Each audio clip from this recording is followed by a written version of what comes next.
Salut les coachs, épisode 27 de mon système. Voilà, nous nous sommes quittés avec l'épisode 26 sur le retour de vacances des joueurs de la Nester pour préparer la saison de R2. Donc j'avais déjà commencé à travailler sérieusement pendant donc tout le mois de juillet. Les joueurs sont revenus le 27 ou 28 juillet, je crois. J'avais préparé la tactique, positionné les joueurs déjà grosso modo dans les effectifs, donc équipe 1, réserve et U19, puisque maintenant on a l'équipe réserve qui joue en championnat de départemental du Morbihan et une équipe U19 qui joue en régional U19. On en a parlé dans l'épisode 26, je ne vais pas revenir là-dessus. Les joueurs sont revenus de vacances, donc ils ont commencé à travailler. Ça a été d'abord essentiellement préparation physique pendant tout le mois d'août, puisque le championnat commence fin août. Le premier match a lieu le 31 août. Déjà 2 matchs amicaux de passé, vous voyez, on en reparlera tout à l'heure. L'entraînement, ça a été préparation physique jusqu'au premier match officiel. Et là, on commencera à faire sur du TIPS 1, puis TIPS 2. Il y a des matchs amicaux prévus, il y a un tournoi pour clore la période-là. Les joueurs sont tous passés en entraînement double intensité, tous sans exception. Je vous rappelle qu'en principe, les joueurs de moins de 20 ans et les gardiens de but restent tout le long de l'année en double intensité. Les autres joueurs, eux, sont tous placés en automatique et on s'appuie pour cela sur la définition du repos pour savoir ce qu'ils font. Et quand ils sont très fatigués, donc juste après un match, c'est auquel travail sur le terrain ou en salle de gym. Légèrement fatigué, c'est semi-intensité. Fatigue normale, c'est intensité normale. De même qu'un cœur vert correct. Dès qu'il repasse en cœur vert, donc bien c'est double intensité, quel que soit l'âge. Et là, on voit bien comment c'est réparti sur cet écran-là. Et automatiquement, il y a jour de repos, semi-intensité, intensité normale, double intensité, suivant les joueurs. Évidemment, pendant qu'on est en période d'intensité physique, c'est pas ce que préfèrent les joueurs. Donc les notes d'entraînement sont plutôt basses. Il faut râler. Voilà, on râle. C'est comme ça que ça se passe. Le président a autorisé l'embauche d'un membre de staff supplémentaire. Donc, on avait passé une annonce. Et voilà les réponses que l'on a reçues. Si vous vous rappelez, début juillet, on a trouvé une perle rare comme entraîneur adjoint. C'est celui qui nous faisait défaut depuis plus d'un an et demi quasiment. On n'avait plus d'entraîneur adjoint en équipe première. Donc, on en avait trouvé un superbe. Pour l'embaucher, il avait fallu virer un préparateur et on avait viré le préparateur physique. Donc là, on a 5 réponses. Et évidemment, il faut en choisir une et on se demande toujours dans ces cas-là, comment est-ce qu'on choisit? Alors moi, techniquement, voilà, c'est simple, je regarde les attributs. Bien sûr, les attributs de préparateur physique sont surlignés, donc c'est très bien. Si je le prenais comme entraîneur adjoint, ce sont d'autres attributs qui seraient surlignés. Ça, c'est une des premières choses à vérifier. Pour l'entraînement physique, il a 4 sur 20. Et puis voilà, les autres capacités à motiver, détermination et niveau de discipline. Ce qui est intéressant aussi, c'est donc le caractère, vous vous rappelez, personnalité, il est enthousiaste, adepte de la guerre des mots. C'est exactement comme pour un joueur que l'on se prépare à recruter. Eh bien, figurez-vous que pour se donner une idée de tout ça, on a toujours cette page web sur laquelle il y a plein de choses très très intéressantes et dont je vais remettre l'adresse, l'URL dans les notes de bas de page. Vous vous rappelez, on pouvait essayer de déterminer les notes cachées des joueurs en fonction de la détermination, de la personnalité, du rapport aux médias, donc ce que j'appelle le caractère, et ça nous donnait des intervalles de possibilités sur le professionnalisme, la pression, le tempérament, l'ambition, la fidélité, le fair play, le polémique. Et bien là, il y a ici la même chose. On va reprendre les notes du préparateur et on va regarder ce que ça donne en nombre d'étoiles sur l'affectation à l'entraînement. On a 4, 2, 1, 4, 2, 1, 4, 1, 2, 1. Vous voyez qu'en même temps, ça commence à bouger ici. 1, 4, 1, 2, 1, tout à 1 ici. Donc pour le moment, celui-ci, c'est pas brillant. Ça va commencer à bouger parce que capacité à motiver, détermination, il a 5. Vous voyez, ça a tout de suite bougé. Il y a une étoile partout. Capacité à motiver, détermination et surtout niveau de discipline qui est à 8, plus important que les notes niveau de discipline, 8, voilà. Donc celui-là, dans le meilleur des cas, il aura 1,5. C'est notre premier postulant. Celui-ci, on va essayer. Il a quoi comme en caractère? Assez loyal, spontané.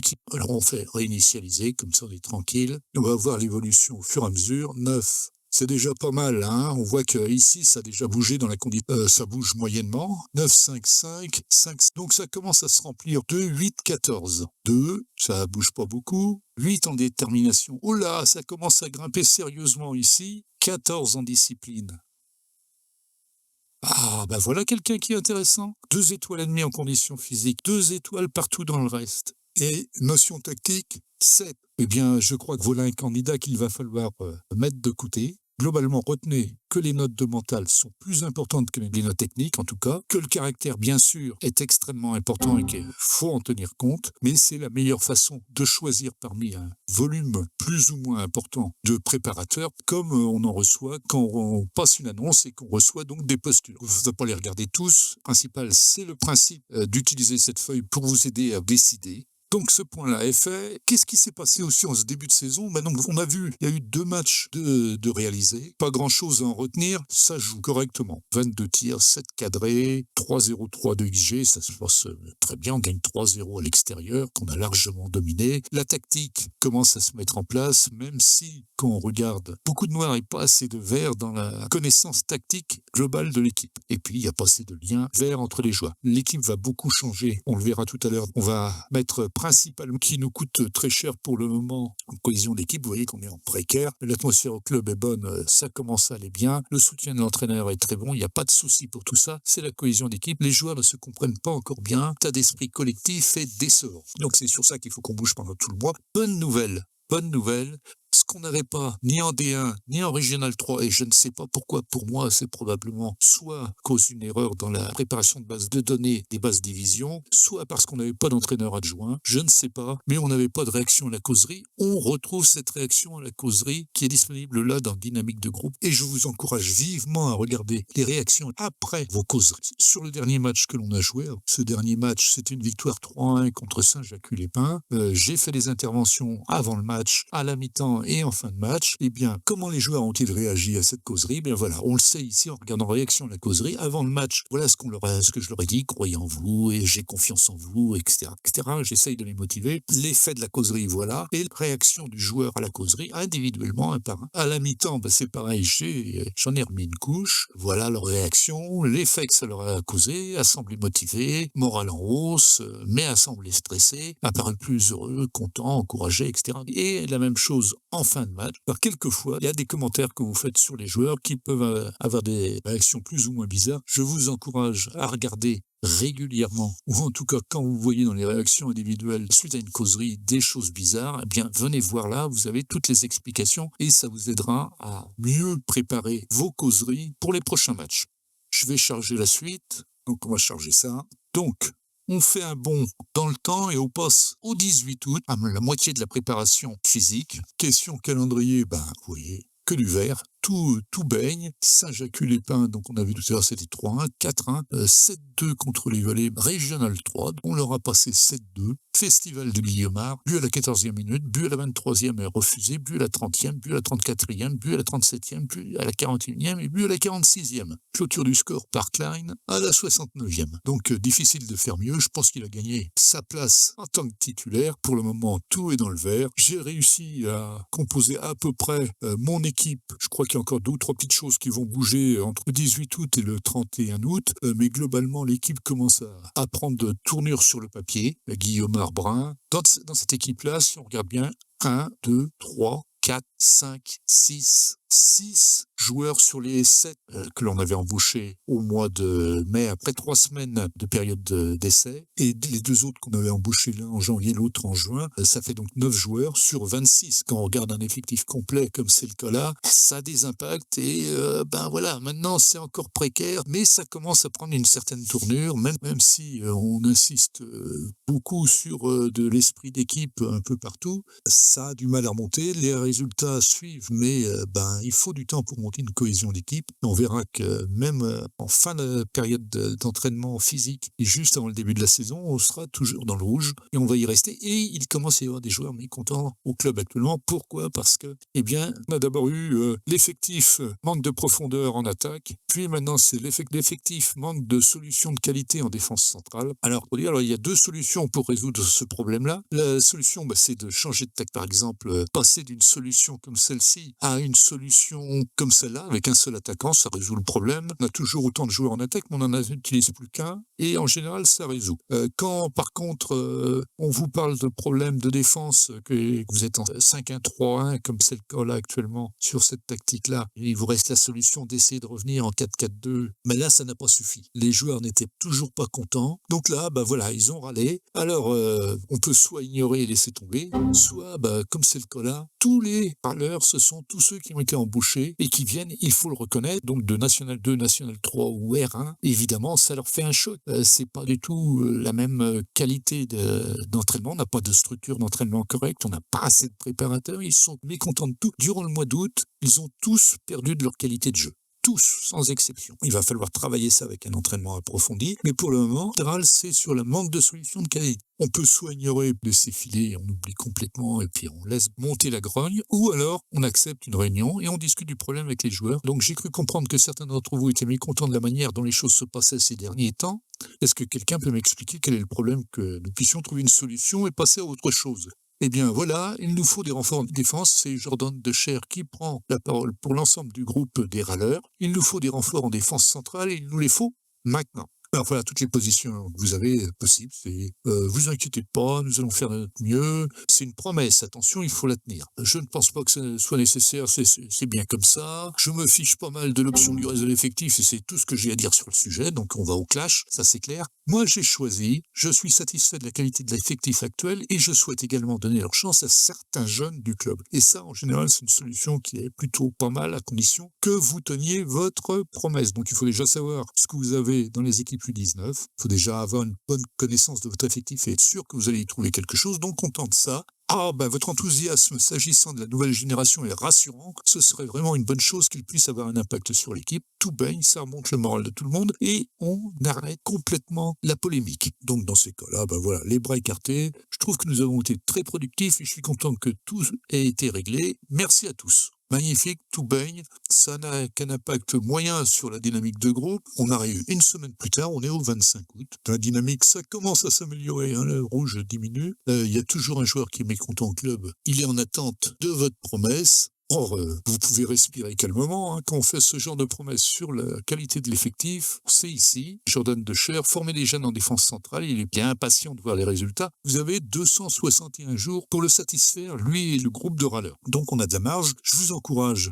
Si vous avez ce genre de problème, vous y collez tout de suite, c'est ce que j'ai fait. J'ai fait monter quelques petits jeunes dans l'effectif de l'équipe première. Vigen Gazarian, que je trouve très prometteur, qui est annoncé comme jeune très prometteur, loin du niveau de l'équipe première, mais il peut déjà jouer en Régional 3 et pourrait beaucoup progresser. Donc on va faire confiance. Il a 16 ans, on va le faire jouer régulièrement, 10 minutes, 5 minutes, un quart d'heure, un peu plus longtemps dans les matchs amicaux. Et il va rentrer dans la rotation d'équipe co, au même titre Corentin Bobec, 16 ans, qui lui aussi rentre dans ces critères-là, 17 en détermination, une bonne chance d'avoir un peu de professionnalisme derrière. Stéphane Brun, 18, on vient de l'engager. Mais il a des statistiques assez intéressantes. Il a de la finition, pas excessivement rapide, mais il a de l'anticipation, de l'appel de balle, de la détermination, de l'inspiration, du jeu collectif, du leadership aussi, et du sang-froid. Et puis, il y en a quelques autres comme ça. Il y a encore Théo Le Fur. Théo Le Fur, qui est lui un produit du club, 16 ans, des stats très corrects, un peu faible en physique, équilibré, apprécié les médias. En fait, on ne sait donc rien de ce qu'il vaut. Jeune très prometteur, loin du niveau de l'équipe première, mais pourrait beaucoup progresser aussi, donc on va y croire. Donc on va le faire jouer par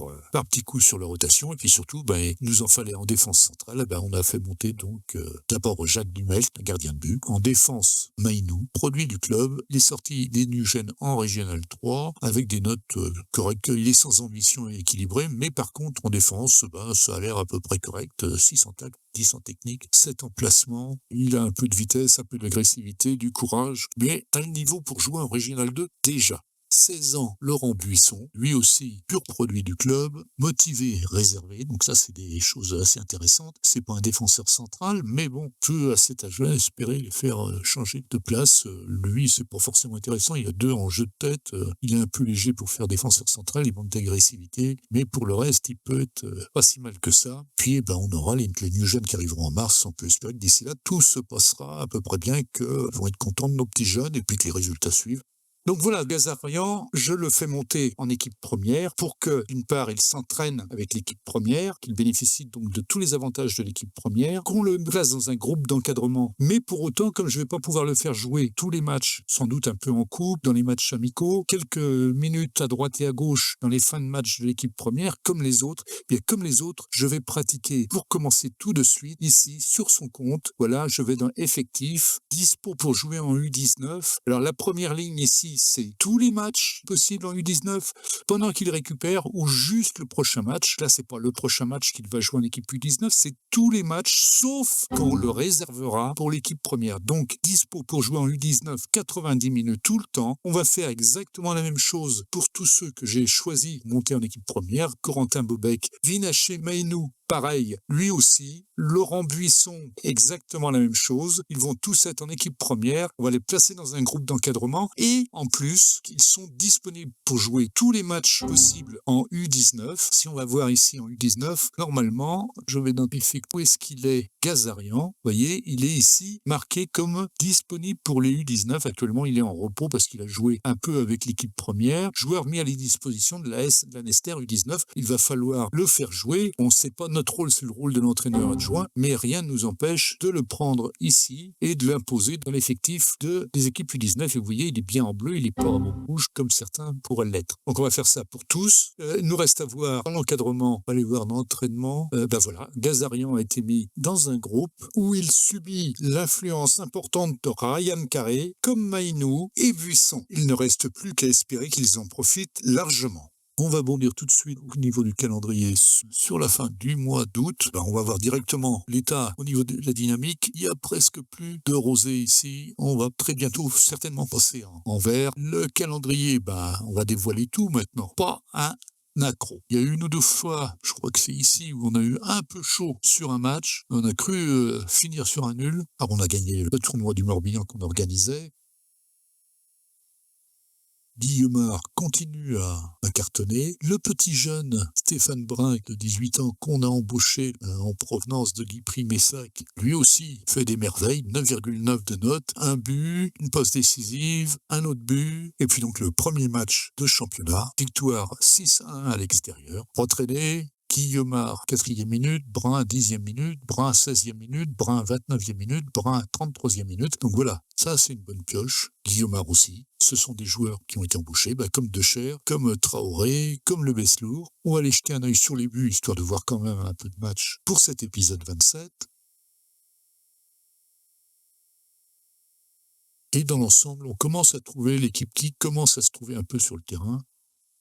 Decher, voilà, là on doit être à la 3e ou 4e minute, ça n'a pas traîné.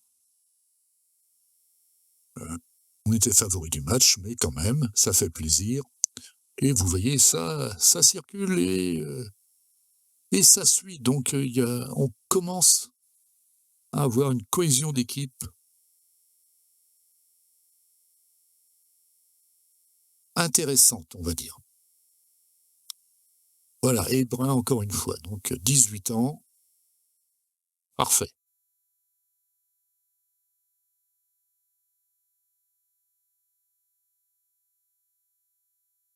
Guillemard, l'attaquant, très collectif, qui fait une passe décisive pour Brun, le petit jeune, donc moi je trouve que ça va plutôt bien. Et Decher qui remet ça sur une passe décisive aussi, et Brun dans une position acrobatique qui nous loge son 3e but. Bon, on prend un penalty un peu bizarre. Pour moi, il n'y avait pas faute, mais il n'y a jamais faute quand c'est contre nous, n'est-ce pas? Et un petit dernier pour la route. Voilà. Pas beau celui-là. 6-1 pour notre premier match en Régional 2. Tout baigne par les finances qui sont un peu courtes. Alors, j'allais oublier de vous parler quand même. Là, on a parlé du premier match de l'équipe première. La réserve a joué son premier match et elle l'a perdu. Elle s'est fait un peu médiser. 2,38 de XG contre 1,40, 8 tirs cadrés contre 3 et on perd 2-1. Et on jouait pourtant à 11 contre 10 depuis la 44e minute. Ce n'est que le début du championnat. Il faudra impérativement se maintenir. Les U19 n'ont pas encore commencé leur championnat. Ils ont eu deux matchs amicaux. Gagné le premier tour de la Coupe Gambardella. Donc ça, c'est important aussi. Le nombre de spectateurs, c'est pitoyable, comme pour l'équipe réserve. Mais là, et on perd à domicile avec 128 spectateurs quand même. C'est intéressant parce que là, je crois que ce sont des billets payants. Vous savez qu'on a toujours pris des places à 0 €. 26 abonnés, ça progresse pas vite.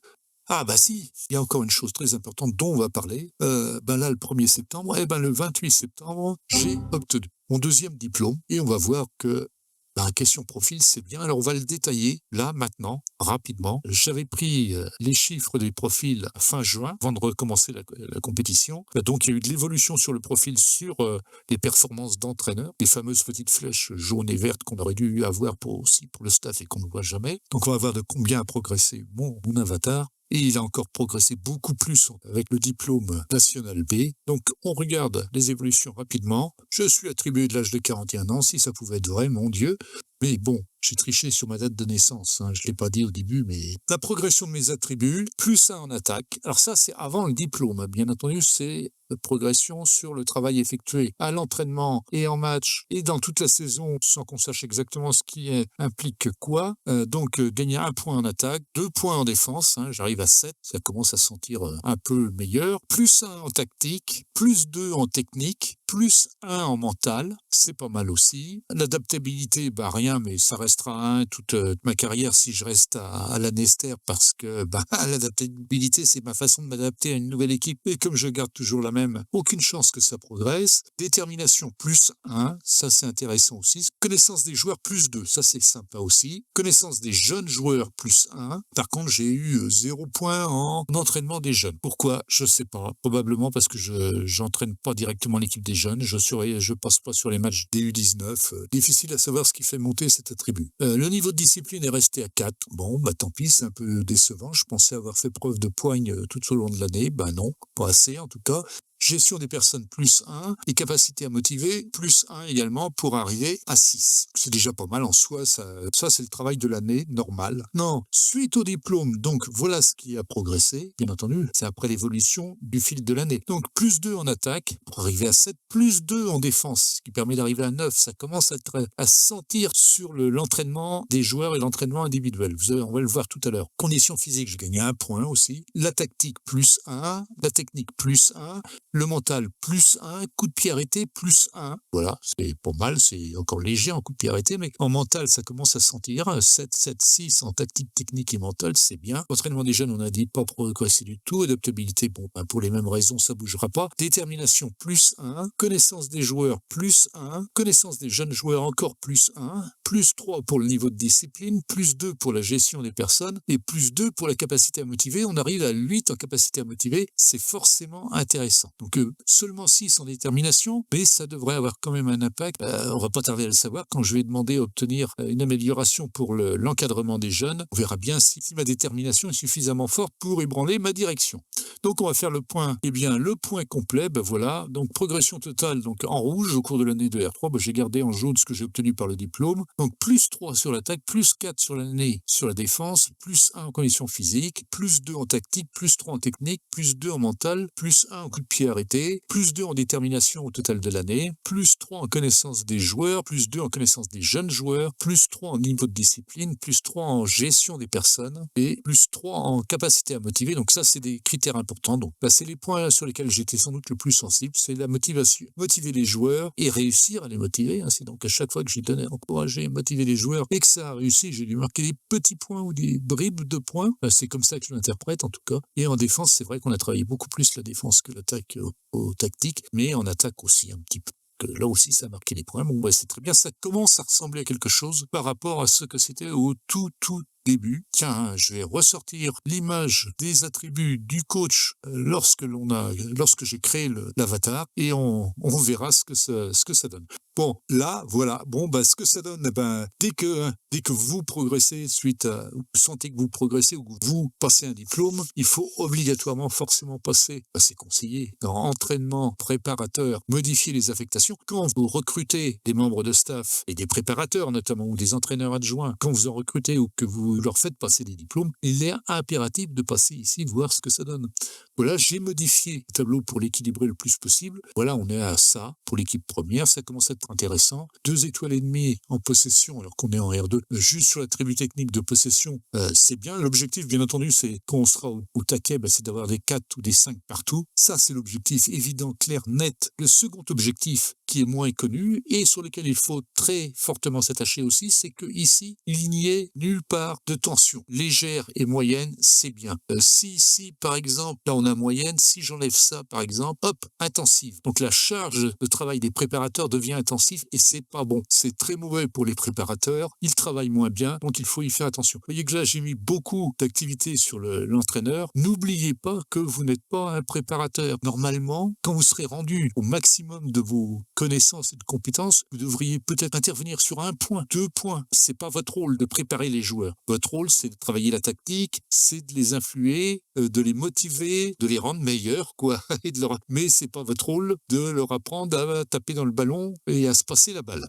Même chose après pour l'équipe réserve. Là aussi, ça commence à devenir intéressant d'y passer. Alors là, vous vous rappelez, c'est dans l'entraînement préparateur, c'est pas tout à fait le même endroit. Modifier les affectations, voilà. Là aussi, on a bien réussi, tout étant léger. Il n'y a même pas une seule charge de travail moyenne, c'est pas mal. Ça progresse bien aussi. Et en U19, eh bien, pareil, de mémoire. Ah non, il y en a une qui est restée intensive ici. On va corriger ça. Voilà. Ça vient aussi du nombre de joueurs dans l'équipe à entraîner. Je pense que le calcul est effectué avec ça, parce que l'effectif de réserve où tout est à minima sur la charge de travail, il y a très très peu de membres dans l'équipe, alors que si on regarde ici dans individuel, ici vous voyez le nombre de joueurs qu'il y a, c'est assez conséquent, alors que si on va regarder dans l'équipe réserve, voilà, on a tout juste de quoi faire une équipe, et donc les séances d'entraînement sont forcément plus faciles pour les préparateurs. Bien, je crois qu'on a fait le tour. Moi je vais continuer à faire avancer la ligne de temps, à faire progresser l'équipe. J'espère que tout se passera bien. On va rentrer au 3e tour de la Coupe de France très bientôt, puis de la Coupe de Région Bretagne aussi. J'espère qu'on va aller très loin dans les deux, parce que c'est à peu près le seul moyen que j'ai pour faire rentrer des sous dans les caisses. On va essayer de continuer à être tout en vert, ce serait bien. Moi, ça me plaît bien, j'adore ça. C'est une couleur qui me plaît bien, ça. Le vert, la couleur de l'espoir. Voilà. Donc on va se retrouver, je pense, pour l'épisode 28. On sera sans doute fin octobre, j'espère en tout cas, que j'aurai avancé suffisamment d'ici là, que j'aurai beaucoup de choses à vous apprendre, donner à réfléchir. Et puis voilà, on souhaite bonne chance à la Nester. Et à vous, je vous souhaite de bons matchs, de bonnes parties. Et on se retrouve dans 8-10 jours pour le 28e épisode de Mon Système. Allez, salut les coachs, bon jeu et à bientôt. Voilà, je vais m'arrêter ici. Si vous avez aimé, un petit pouce en l'air, c'est toujours agréable et ça me fera plaisir. Si vous avez des questions ou que vous rencontrez des problèmes, que vous n'avez pas tout compris, sans doute parce que je me suis mal expliqué, ou que vous voulez faire des remarques, laissez des commentaires. Je les lirai et j'y répondrai avec toute l'attention qu'il aurait dû. Promis, juré. Si vous avez envie de venir partager avec nous, sachez que le groupe FM Plaisir est un groupe Facebook français tout récent, où on n'est pas encore très nombreux, mais on est tous des passionnés qui ne se prennent pas la tête et qui seront ravis de vous compter dans leur rang, quel que soit votre niveau de connaissance du jeu. Vous pourrez y partager vos aventures, poser des questions, et même, parfois obtenir des réponses ou bien en apporter aux autres. Un lien vers le groupe se trouve dans les notes. Voilà, je vous laisse et je vous dis à très bientôt.